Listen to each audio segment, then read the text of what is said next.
Welcome! In front of me I have Coros Apex Pro and I'm gonna show you how to unpair this watch from the iPhone. First we need to open the Coros application on the iPhone that is paired with our watch. Once you open the application, you should see the progress page. Now tap on the profile icon to open the profile page, and here you should see your Apex Pro on the list of devices. Tap on it to select it.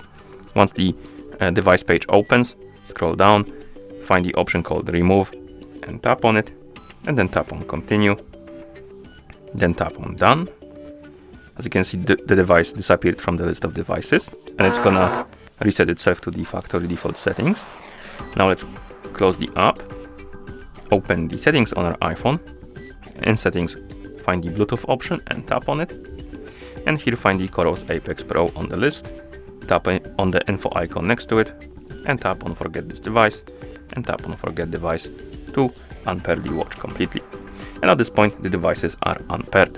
And that's how you unpair this watch from the iPhone, my bad. Thank you for watching.